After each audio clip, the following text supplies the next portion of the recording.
ब्रह्मांड की गहराइयों में मौजूद ये तारे हमेशा से ही हम इंसानों को अपनी ओर आकर्षित करते रहे हैं। आज विज्ञान इतना विकसित हो चुका है कि हम ब्रह्मांड के बारे में नई नई जानकारियां हासिल करते ही जा रहे हैं।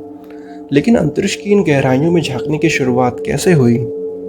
हम इंसानों की आंख आकाश में सिर्फ 230 प्रकाश वर्ष की दूरी तक ही देख सकती है, मगर ब्रह्मांड की कोई सीमा नहीं है। ये अथाह है, जिसमें इतनी दूरी तो मुट्ठी भर भी नहीं। खगोलविदों को इन तारों के अध्ययन में हो रही कठिनाइयों के फलस्वरूप कुछ शताब्दियों पहले ही खोज हुई दूरदर्शी यानी टेलीस्कोप की, जिसकी खोज ने एक क्रांति सी ला दी। इसकी शुरुआत हुई सन 1572 में, जब फ्रांसीसी वैज्ञानिक टाइको ब्राहे ने पहली बार किसी दूरदर्शी जैसे यंत्र का प्रयोग करते हुए कई सारी एस्ट्रोनॉमिकल रिसर्च की। टाइको ब्राहे दूसरे देशों में भी गए और अपनी खोजों को आगे बढ़ाया। उसके बाद 1608 में नीदरलैंड्स के हैंस लिपर्शे और ज़कैरियस जैनसन ने सबसे पहला टेलीस्कोप बनाया, जिसकी मदद से कई आश्चर्यचकित कर देने वाले तथ्य सामने आए। एक साल बाद 1609 में इटली के एक महान वैज्ञानिक गैलीलियो गैलीली ने इससे भी ज़्यादा एडवांस टेलीस्कोप बनाया। इसी टेलीस्कोप से उन्होंने प्लैनेट जुपिटर को डिस्कवर किया। साथ ही साथ कई रातों की ऑब्जर्वेशन के बाद उन्होंने 4 स्टार जैसे ऑब्जेक्ट्स का पता लगाया जो बृहस्पति का चक्कर लगा रहे थे और कभी कभी ग्रह के पीछे या सामने आते वक्त गायब हो जा रहे थे। ये ड्राइंग उस समय उन्होंने अपनी ऑब्जर्वेशन से बनाई थी। तब गैलीलियो ने अनुमान लगाया कि ये चारों ऑब्जेक्ट्स वास्तव में बृहस्पति के चंद्रमा हैं और ये उसी तरह अपने ग्रह का चक्कर लगा रहे हैं जिस तरह हमारा चंद्रमा हमारी पृथ्वी का लगाता है। ये पहली बार था जब किसी ऑब्जेक्ट को किसी दूसरे ग्रह का चक्कर लगाते हुए देखा गया था, जिसे टॉलमी का जियोमेट्रिक मॉडल पूरी तरह से गलत साबित हुआ, जिसमें कहा गया था कि सारे ग्रह, चंद्रमा, सूर्य तथा तारे पृथ्वी का चक्कर लगाते हैं। आज जुपिटर के इन्हीं मून्स को गैलीलियन सैटेलाइट्स के नाम से जाना जाता है, जो हैं यूरोपा, आयो, गैनेमीड और कैलिस्टो।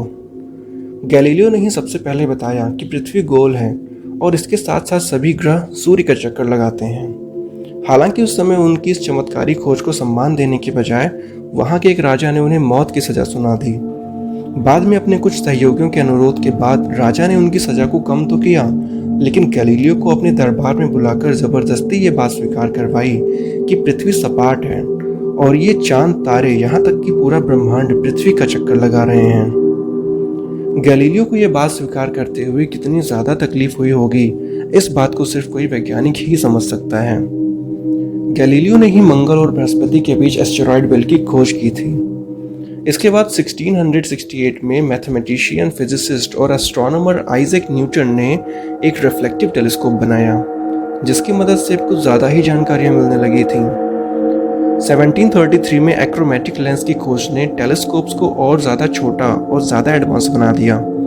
एक्रोमेटिक लेंस वाले टेलीस्कोप्स की मदद से हम न सिर्फ गहरे अंतरिक्ष में झांक पाए, बल्कि अंतरिक्ष के रंगीन दृश्यों को देखने में भी सक्षम हुए।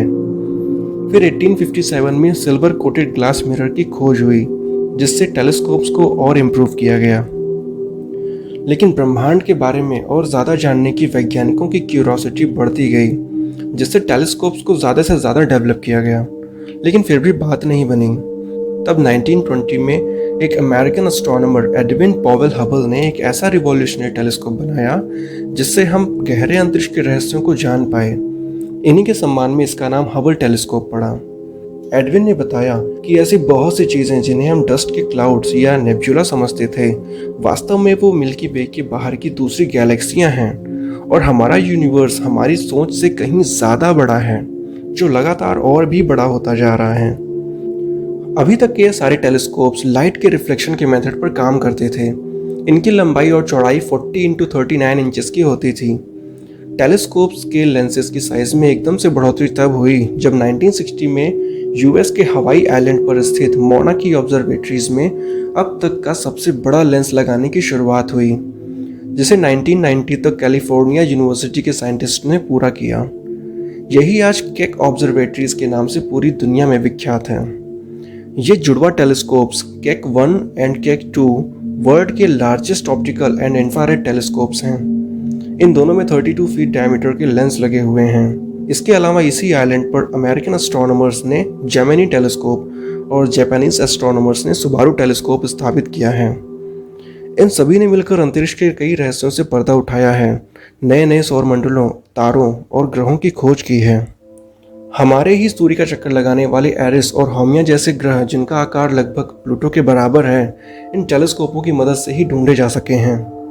साथ ही साथ इन्हीं की मदद से हमारी मिल्की गैलेक्सी के सेंटर में मौजूद सुपर मैसिव ब्लैक होल का पता लग पाया, जिसके चारों ओर सभी तारे, ग्रह और सौरमंडल परिक्रमा कर रहे हैं। अब तक मौजूद सभी टेलीस्कोपों की अपनी सीमाएं थीं। ये टेलीस्कोप्स बेशक हमारी सोच को आगे बढ़ा रहे थे, लेकिन वैज्ञानिक अभी भी इससे संतुष्ट नहीं थे, क्योंकि हमारी पृथ्वी के वायुमंडल में मौजूद धूल, गैस और बादलों के कारण अंतरिक्ष की ये तस्वीरें पूरी तरह से स्पष्ट नहीं थीं। वैज्ञानिकों ने सोचा कि अगर टेलीस्कोप को इन सारी सीमाओं के बाहर ले जाया जा सके तो कहीं ज़्यादा बेहतर नतीजे सामने आ सकते हैं। इसी कॉन्सेप्ट पर महान वैज्ञानिक एडविन हबल द्वारा 1920 में बनाए गए हबल टेलीस्कोप को और ज़्यादा एडवांस बनाने की तैयारी शुरू हुई। इसमें कई कम्युनिकेशन इक्विपमेंट्स लगाए गए और इसे पृथ्वी की कक्षा में स्थापित करने के लिए तैयार किया गया। इस पर लगभग 1 अरब से भी ज़्यादा रुपए खर्च हुए।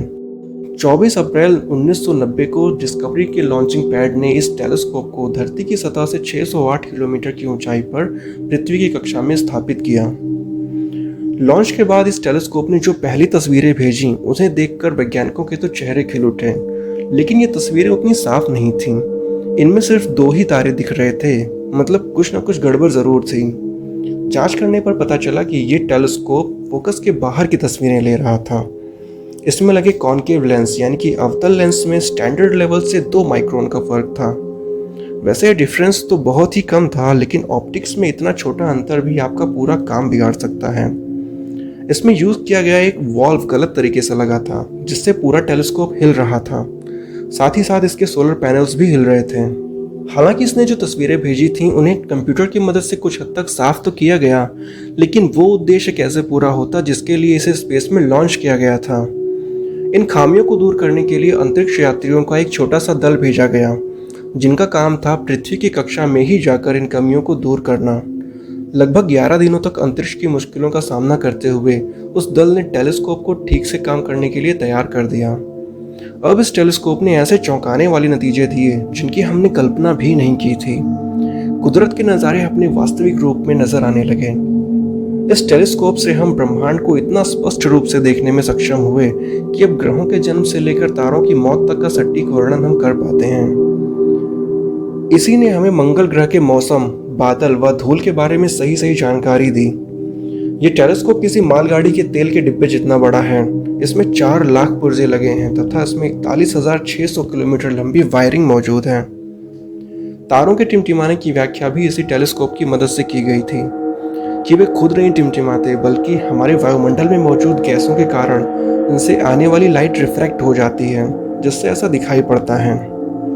इसी टेलीस्कोप ने हमें ओरायन नेब्यूला की जानकारी दी, जो 30 प्रकाश वर्ष की दूरी में फैला हुआ है।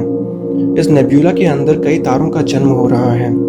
नेब्यूला असल में अंतरिक्ष के बादल होते हैं, जो पृथ्वी के बादलों से बिल्कुल अलग होते हैं।